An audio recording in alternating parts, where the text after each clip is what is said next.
I used to spend the night in hotel parking lots. What was I gonna do? I ain't had nowhere to stay, so I lived in the car. I had $35. And I said, come on, God, man, I've been trying to make this dream come true. You done left me out here like this. And I was crying so hard that he just said, I didn't like hear a voice or nothing, but he spoke to me in Harvey. He said, if you get up, I'm gonna take you places you ain't never been. Now I was finna quit. So I said, skip it. I'm gonna quit anyway. So I got in my car, I went to a payphone, and I was gonna call my dad. You remember back in the day where you could punch in a code and call your answering machine and get your messages? So I called and I punched in the code and it said, doop. He said, hey Steve, this is Chuck Sutton with Showtime at the Apollo. We saw a tape of you. You're very funny. If you could get here Sunday night, we'd love to put you on television. Call me back, let me know if you can make it. So I hung the phone up, I'm crushed. Cause my whole dream of being on TV, and I couldn't get to New York. I got $35. How I'm gonna get to New York? I can't make it.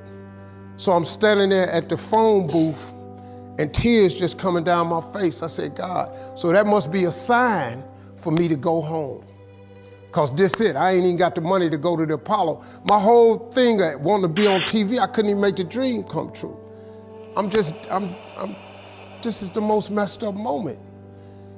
And so I said, man, let me call this dude back and see if he said this Sunday. Cause maybe he said next Sunday and I can hustle up a little bit of money or something. I don't know what I'm gonna do, but let me just call him back. So I called him back.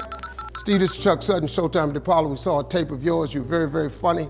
Look, we have an opening Sunday night at Showtime at the Apollo. If you can make it, we'd love to put you on TV.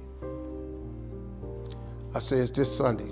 Before I hit the button, I heard, doop, you have another message. Now, it wasn't there before. So I punched my code in, I listened to the second message. It said, Steve Harvey, this is Tom Sobel from the Comedy Caravan. This was a Thursday. He said, I have a gig in Jacksonville, Florida on Friday night that pays $150. If you can get there Friday night, you'll make $150. So I called him back and I said, hey Tom, did you get a gig away? He said, no, it's still available. He said, can you get there? I said, I'm in Pensacola, Florida. I'm 3.5 hours away. So I drive to Jacksonville, Florida, and that night I made the 150. The club owner said, man, you funnier than the guy we hired. If you stay tomorrow night, I'm gonna give you another $150. So now I got $300 now. So I get on the phone, I call Chuck Sutton. I say, hey man, is the gig still available at Showtime at the Apollo? He said, yeah, we got one opening left. I said, I'll be there. So I called Eastern Airlines, who used to be open back then. They had a special for $99 going from Jacksonville, Florida to New York round trip. So I parked my car at the airport. I got it.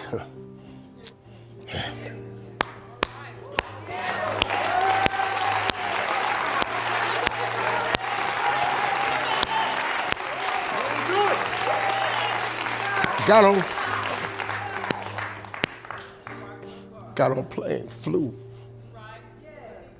Everything I had was in 2 bags. Got to the Apollo. I said, hey man, I'm here. I got there at 11 o'clock in the morning. He said, you can't stay here because you don't come on to the late show tonight. I said, man, I ain't got nowhere to go. I said, if you just let me stay in this building, man, I ain't gonna move around nothing. I ain't got nowhere to go. I'm in Harlem, I can't go back out here. I got these 2 bags. I got victim wrote all over me, man, so. He said, all right, if you go upstairs, don't come down. So he put me in the dressing room on the 6th floor. So that's where all the comedians was. So I stayed up there. I got hungry around 3 o'clock, and I couldn't take it no more. So I went back downstairs, a dude named Alton Liston. I said, hey man, he said, man, I thought I told you, don't come down them damn steps. I said, hey man, I'm just hungry, man. I said, let me go to that KFC I saw on the corner, just let me get some chicken. I'll come right back. He said, man, if you ain't back in 20 minutes, you ain't getting in this building. So I went, bought me some chicken, came back. So the comedians started coming in the building. They started coming up on the 6th floor. So I meet this guy named D.L. Hughley. I introduced myself, he introduced himself. I'm sitting there, another guy come in named Dwayne Johnson. Then this other dude walked in named Jamie Foxx. And I introduced myself. We don't know each other, ain't none of us famous. It's 1991, man. They gave everybody the lineup. I was on the last show of the night. I don't go on to 11 at night. I done had this 4 pieces of chicken. I'm starving, man. That chicken done wore off. I'm nervous, man. I'm about to throw up. D.L. Hughley went downstairs. D.L. Hughley got booed off. Dwayne Johnson got booed off. Jamie Foxx went down there and got booed.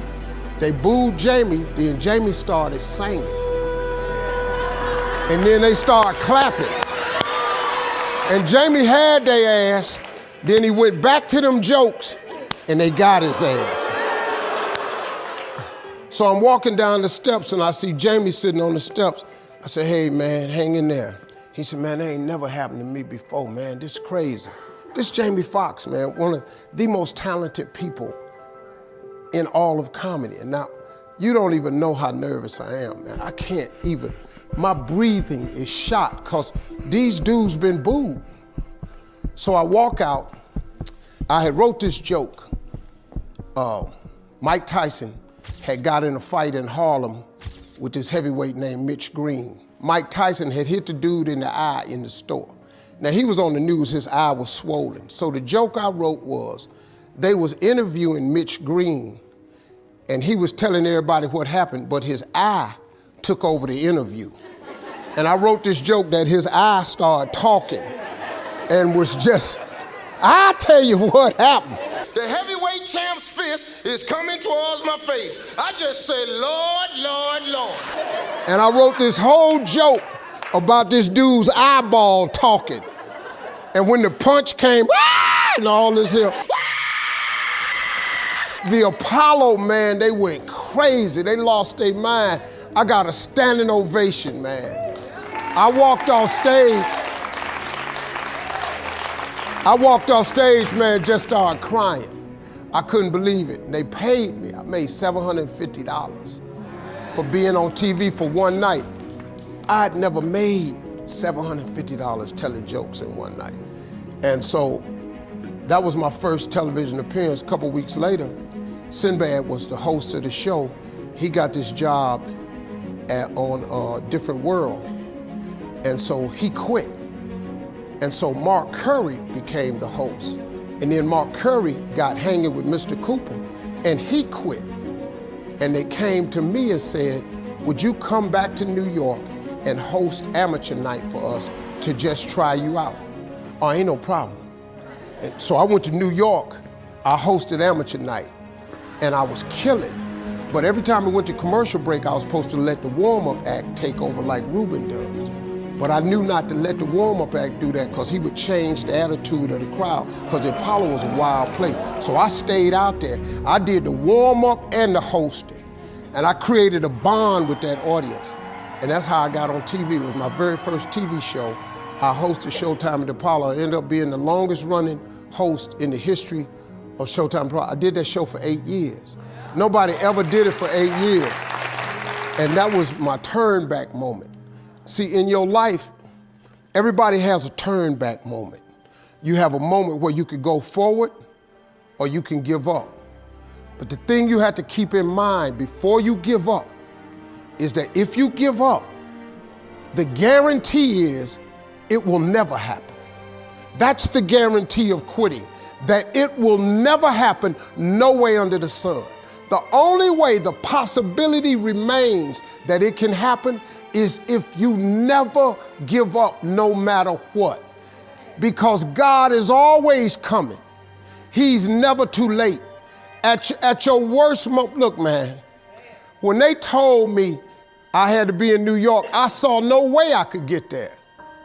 But that God though, he make the phone ring.